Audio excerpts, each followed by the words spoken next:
So the game finishes Porto 1, Forest 1, and I'm more than happy with the point. But that performance and that team selection, we need to discuss. Welcome to the player ratings.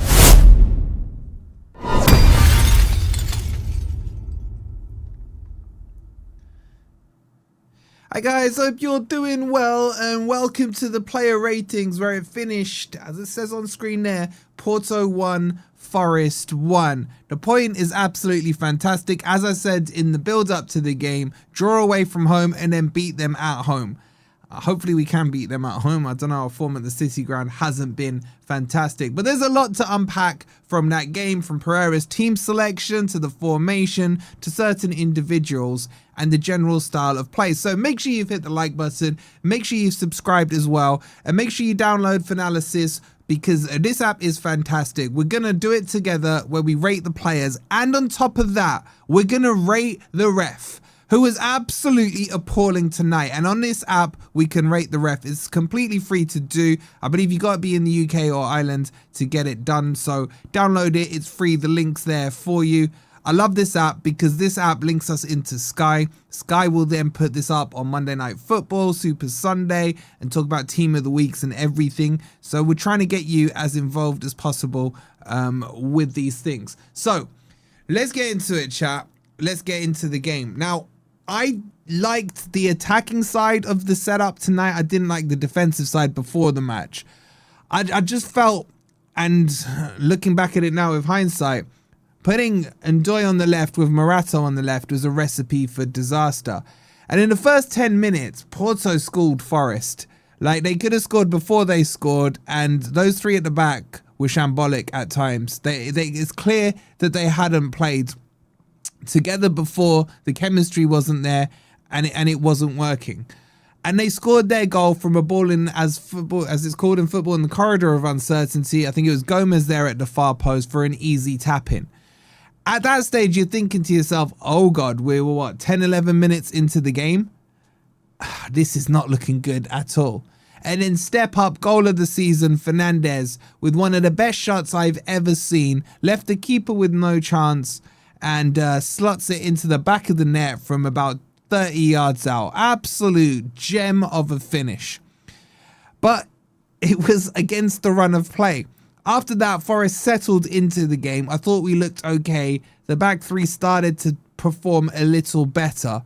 But Morato was getting caught out of position. And Ndoye was losing the ball time and time again. Backward looked okay. I'm not going any further than okay. A couple of nice bits of skills, but for me, nothing really in that final third from him. And a lot of passes were still going backwards. I felt the midfield wasn't quite balanced enough. I don't think Gibbs-White was really in the game at all. McAtee had some nice touches. And Chris Wood, it was good to see him get 45 minutes. But he wasn't really in the game at all. The service there was absolutely zero to him. McAtee, nice touches. Dominguez, okay. Dominguez was kind of in and around the whole pitch. One of the better players, I would say. Yates, for me, came into the game in the second half. Bit anonymous in the first half. But really, the best player on the pitch was probably the goalkeeper, Ortega. For me, pulled off a couple of saves. Most of them were quite easy. Let's not beat around the bush here. There was a decent save in the second half where he had to parry it around his far post. I just think we've got away with it. I think Porto should have won that match if I'm being honest about it. But a 1-1 draw away from home is a fantastic result. It just feels to me like it's been over-rotated. I had a quick glance at the Villa team, for example, who we've got on Sunday. And they went away from home and won, I think it was 3-1 against Bologna, with their strongest team, or close to their strongest team as possible.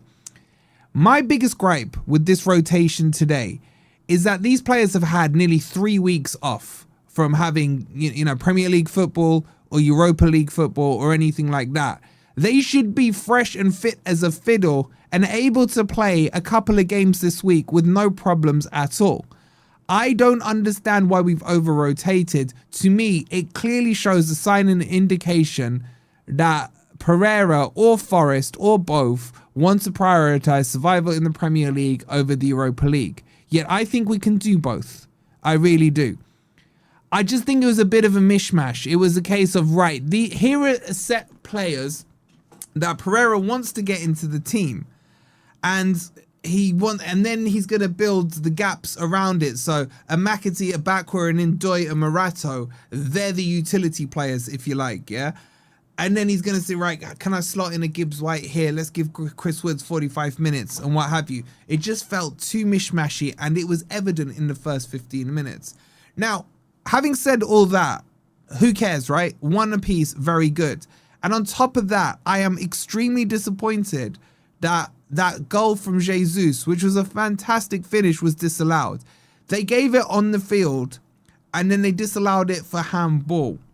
I think it was extremely harsh to disallow that one for handball. I think it should have stood, and I think Forest could have, done a little smash and grab with a 2-1 lead. The game for me has completely gone when goals like that are disallowed. But overall, I'm happy with the result, not so happy with the team selection, and the knock-on effect from that team selection is, of course, the fact that the performance wasn't fantastic. But one apiece, very good against the Porto, who are top of their league. Now, let's jump into the player ratings. So make sure you've downloaded Finalysis. You can scan that QR code or click on the link that's in the chat. And it's so nice and simple to use. Once you've put your team as Forest and signed yourselves in, all we have to do, and I'm doing this on my phone in real time with you guys as well, is just hit Finalysis, and look at that. It just loads up the players for you and we'll score them out of 100. So I think Ortega, for me, had a brilliant game. I don't think he was overstretched. I don't think anything makes, the newspaper headlines tomorrow. But I think in general, he was solid. There was 1 or 2 kicks, I would say, that were a bit poor. He kicked a couple out of play. But in general, I was quite solid. I'm quite happy with the keeper situation we have right now. I'm going to give him a 79 out of 10. And then let's scroll across. Oh, God. Finalysis, man. Why are you doing this to me? Morato on my screen. They disallowed it for the foul on the goalkeeper. If they've disallowed it for the foul, the ref indicated that it hit the hand, right? So if they've disallowed it for the goalkeeper, then the game really and truly has gone.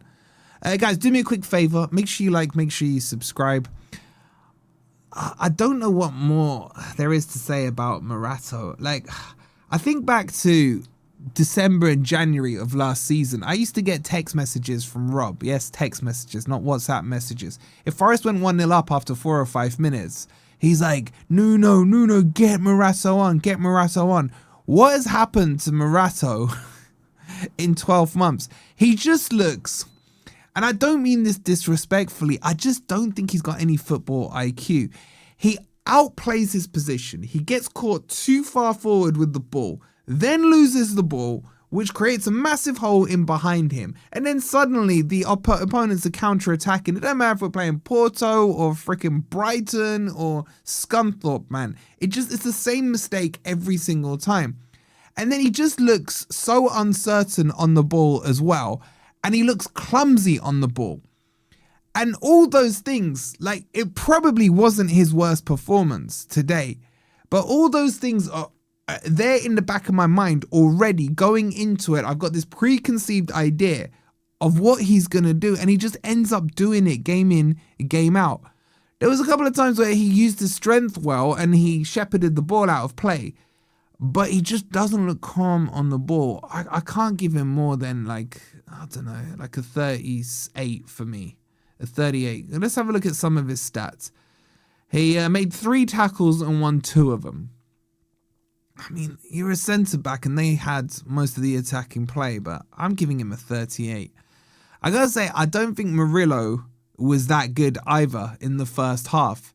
I don't think Murillo was the problem. I think the chemistry was the problem between the 3 of them. I thought I wouldn't have taken him off. I would have taken Morato off. Once Murillo and Morato are on the pitch together, it just feels calm and it feels balanced. Morato with Murillo, for me, is the worst combo. Milenkovic with Morato is more stomachable for me than Murillo and Morato. And the reason being is, you saw it again today. There was times where Morato would commit forward and Murillo would go forward with him.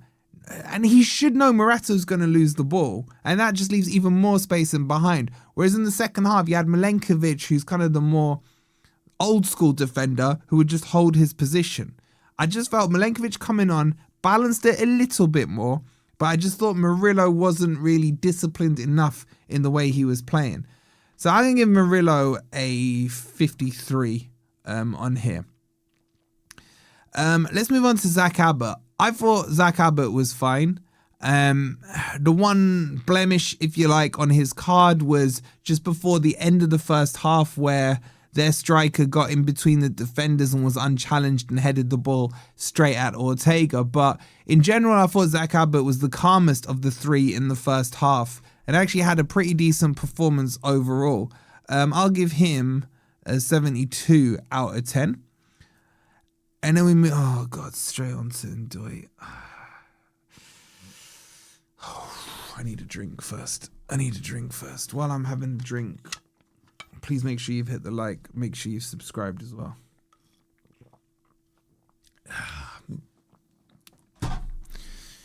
I really can't be bothered to cuss him down. I've spent the last 3 weeks trying to find reasons to find life in this player. And I went into this game with an open mind. I think I even put him in my team to start, just because I was trying to convince myself that there's something there. This guy lost the ball so many times. Defensively, he was so weak. They ran through him and Morato, and it was clear and obvious Porto were just attacking us down our left-hand side over and over and over again. Dave, you gave him a 2. My God, that's high, man. I just, attacking wise, I thought he slowed it down and was indecisive, especially in the first half, in those pockets of periods of like 5 minutes, every now and again when Forest were in control of the attacking side. I think he slowed it down, or he ran himself into blind cul-de-sacs, not knowing what he really wanted to do with the ball.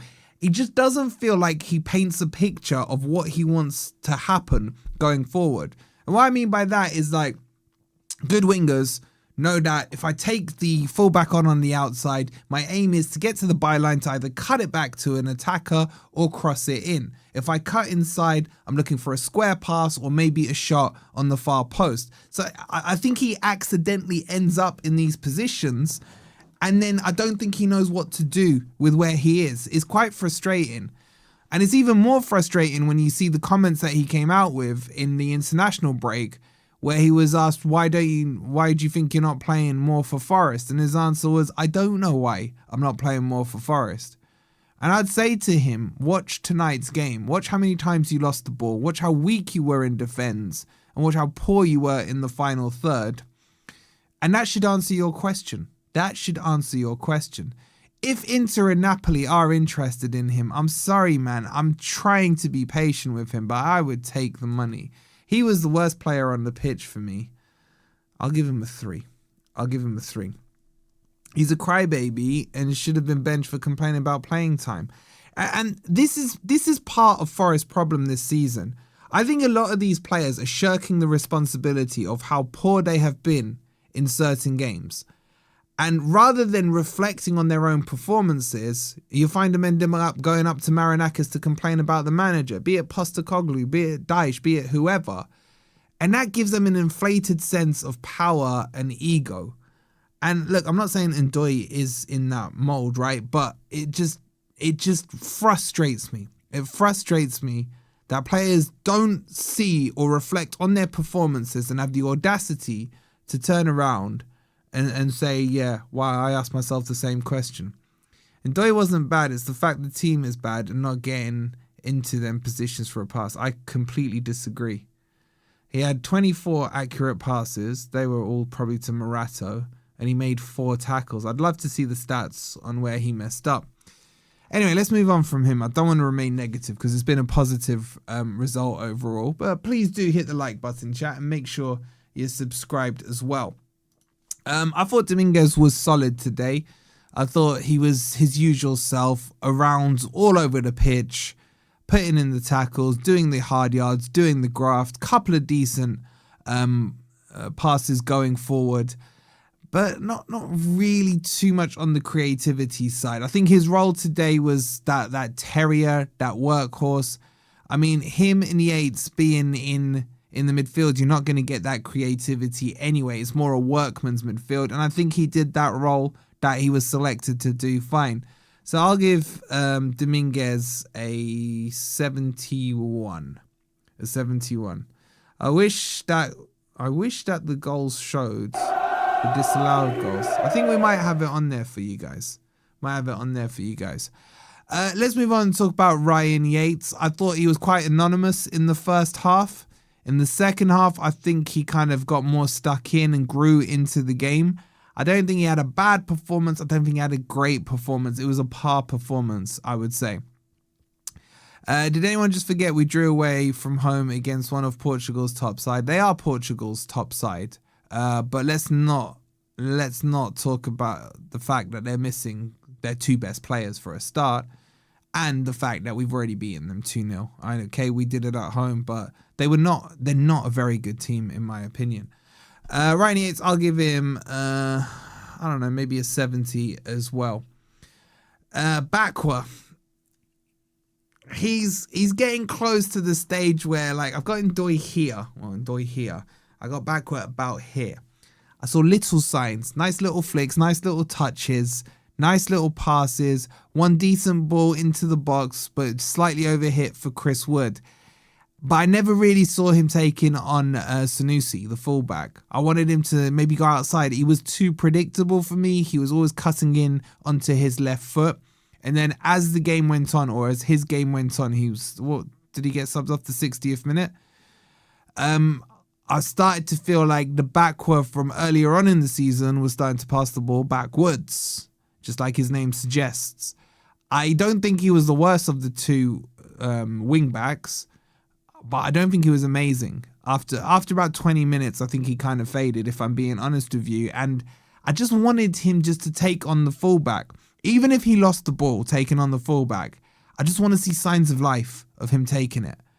And he didn't quite do that for me. So I'm going to give him about a 51, I think, for his performance. Gibbs White, for me, was anonymous pretty much the whole 60 minutes he was on. I don't think he really influenced that game too much. I was expecting from Gibbs White him to come on after missing out on the England squad to prove a point. You know, the limelight could be on him and kind of drag us into this game. He's been very good under Pereira, but I don't think that was... It was an anonymous performance, I would say, from him. Thank you, Tony. I'm glad someone agrees. I'm going to give him a 50. I'm going to give him a 50. I just don't think he was too into the game. McAtee, similar for me to Backward. There was some nice touches. There was a very nice shot in the second half. It was unfortunate. He hit it well. It was just too close to the keeper. And there was nice little touches here and there, but no real sustained kind of possession control or playing balls through the line or anything like that. He was tidy but ineffective is how I would summarize his game. I like the way he kind of floated around across, left, right, middle and what have you, which made it hard for him to be picked up. There was nice touches. Again, it was like he was slightly better than Gibbs White, I would say. He was slightly more influential, but not much. So I gave Gibbs White, what did I give him, a 50? So I'll give McAtee like a 57, something like that. Yeah, I think it is currently in the UK and they're going to open it up worldwide soon, I think. But it's a fantastic app, so easy to use. Let's talk about Cristiano Woodinho. 0 service into him. The one ball that nearly got to him was the one from Bakwa. That in itself was overhit. But in general, he looked fit. He wasn't winning too much of the long balls, the 50-50s, but he's just going to need some match sharpness. He got 45 minutes. I'm happy with that. I'd have loved him to have scored a goal. But 45 minutes under the belt, and let's see what it does. I think what I like about Chris Wood coming back is when Jesus, and we'll talk about him in a second, came on, he looked fired up, like, I need to now fight for this position. It's not Luka that's waiting on the bench is Chris Wood. So I think for, the length of time, he's been out since October. I don't think he missed a step, but I just don't think he got any supply. What surprised me the most about this game was I thought we would see a lot more crosses in from Backcourt and Ndoye on the wings. I was expecting like little triangles of play, ball played from Ndoye to Gibbs White and then bounce back to Ndoye, who would then whip it in, that one-touch football. Didn't really see any of that. And I think Chris Wood was starved for service. I think he should have had a penalty. It would have been soft, okay, I'll grant you that. But he was still sharp enough to nick the ball off the defender early on. So I'll give him a 60. I don't think he could have done much more in that performance. Pereira, for me, mixed feelings on that one. I thought the team selection was way off the mark. The formation left us exposed at the back, and the wing backs didn't really do what I would have expected them to do. Clearly, he's prioritizing the Villa game. So my statement is quite simple. If you are clearly prioritizing the Villa game, you damn well better get a result out of that game. Like, why sabotage this team selection and then not get something out of the Villa game? That's my biggest worry when it comes to this. So hopefully he knows what he's doing on that. But if I take this match in isolation, I would not have played Morato. Ndoye needed to be subbed off at half time. I was shocked when I saw the likes of Gibbs White and Backcourt were taken off ahead of Ndoye as an example. But look, he got the 1-1 result, which, as I said before the match, draw away from home and win at home. But I'm not going to score him that high. I don't think Porto were that good. I'll give him a 62 for me. A 62.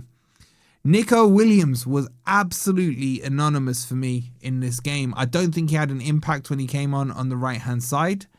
I just don't think he got into the game, if I'm being honest with you. And he had a good 30 minutes on there. Again, I was surprised that he didn't come on the left-hand side where most of the action was happening. Now, part of the reason he was anonymous was because Porto were playing the ball down their right-hand side. So the pitch on the other side was completely empty. And that, for me, that's on Pereira. Nico Williams should have come on for Ndoye, and I think Nico Williams is really good going forward. But I can only rate him on what I saw him, and I didn't see much of him, so I'm going to have to give him like a 50. Sangare started with good intention, and then the ball started to get passed backwards for most of the second part he was on. What did he come on? 73rd minute. So I'd say from about the 80th minute, he just kept passing the ball backwards, or quick 1-2s between him and Dominguez, and then 3-4s and everything else.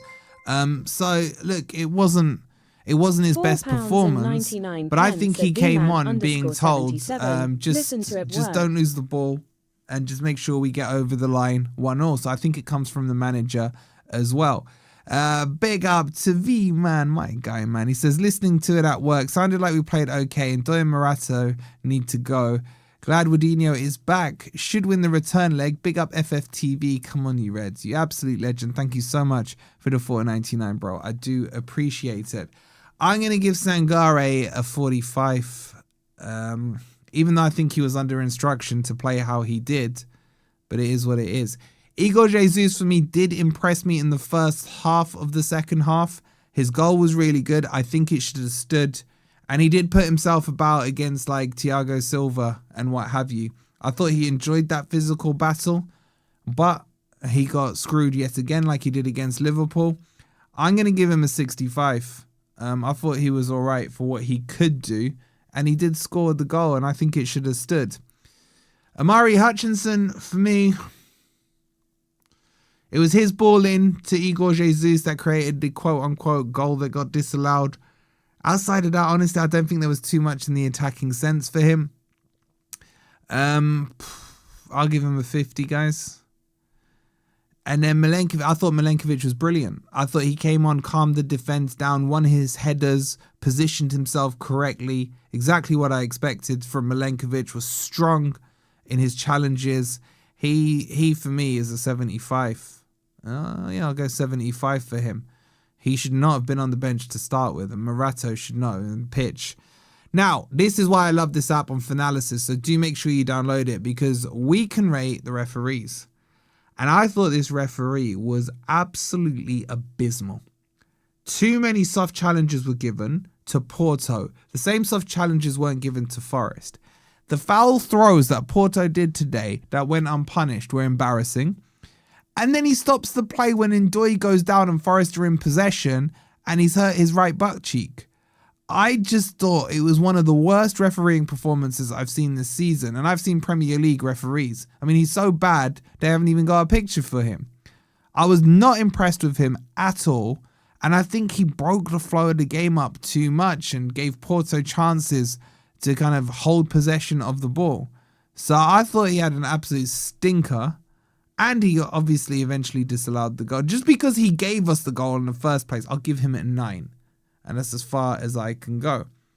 And that's it. So once you've done that, you can write your match review or you can submit it to Finalysis.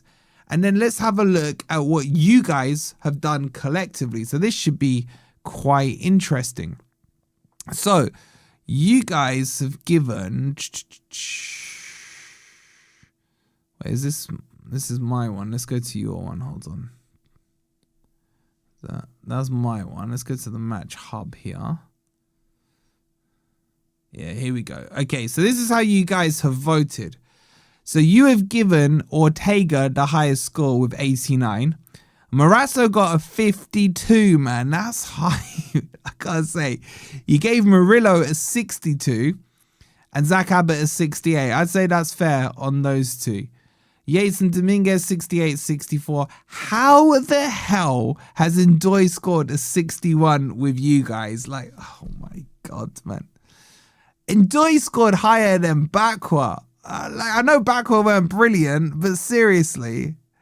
Chris Wood gets a 51. McAtee and Gibbs White get a 62. And you guys gave Pereira a 65. I think you've overscored Nico Williams. I didn't see much of him. And I think you've underscored Milenkovic. But you guys have voted for Ortega as your man of the match. And I would say I agree. It's between Ortega and Milenkovic, really, for me. The two man of the match options. So interesting to see there. So if you want to get that app done, you can do it post-match as well. If you're watching this on replay, scan this QR code or click on the link that's in there. And Ndoye has family voting. He probably does. Look, just to summarize, guys, don't get me wrong here. I am extremely ecstatic about the result. I said I'd love a draw. And they're a very good team, Porto, in terms of their momentum and where they are in the league. They've won every game at home in the Europa League, if I'm not mistaken. Someone fact check me on that. But we've gone there and got a point, and we've already beaten them at the City Ground. So we should be feeling good about ourselves. But make no mistake about it. Come the second leg, I do not want to see a second string team mixed in with some reserves, mixed in with some first team players. This competition means a lot to me. It should mean a lot to the club. Like, it was at this stage, if I'm not mistaken, Bayern was the quarterfinals, wasn't it, 30 years ago? Let's go a step further than we did 30 years ago under Frank Clark. And let's take it. There's a chance here. There's a huge chance for us to do it. Like, we left Bayern 2-1 down. I'm going back in the memory banks here. And then obviously what happened in the second leg happened. But we've put ourselves in a very, very good position here. And it is now up to the players to understand that they need to learn how to play more than one game a week. And Pereira has to stop protecting this narrative of they're tired and they can't play more than a game a week. Because these players that apparently want to leave, if you believe the rumours, if they're wanting to go to quote-unquote bigger clubs, then those clubs will be playing 2 to 3 games a week in maybe 3, 4, 5 competitions, whatever it is. So buck up your ideas, sort your fitness out and make sure you're ready for this final push. There's 7 games left in the Premier League and potentially 4 games left in the Europa League. Get your acts together, get your fitnesses up, and give us what we want, which is a trophy and Premier League football next week. So let's see what we got to do, man. Like, get it over the line. So I am happy with the result, but I am worried about how serious the club is taking it. And I would like them to match my expectations. We can beat Porto in the second leg. And we can go and beat Villa. I mean, it could be a dress rehearsal on Sunday for the semi-finals. So let's go and do it, man. Let's go and do it. I'd be happy with the draw against Villa as long as we beat Burnley. That should be us safe. And then we have to focus on this Europa League. So, look, let's see how it goes. But 1-1, very good result.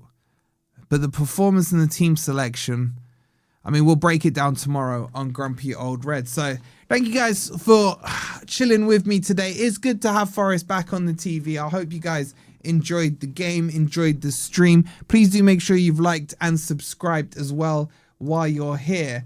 And let's go and send you somewhere. Where should we send you? While I'm looking to send you, don't forget to download Finalysis. Get that done and dusted now. It's completely free to use. And I love that you can rate the goalkeepers. I'm going to send you over to LB is live. He's probably trying to think he's getting Anderson. Go and tell everyone, put in the chat, Anderson equals 100 million. We'll see you tomorrow.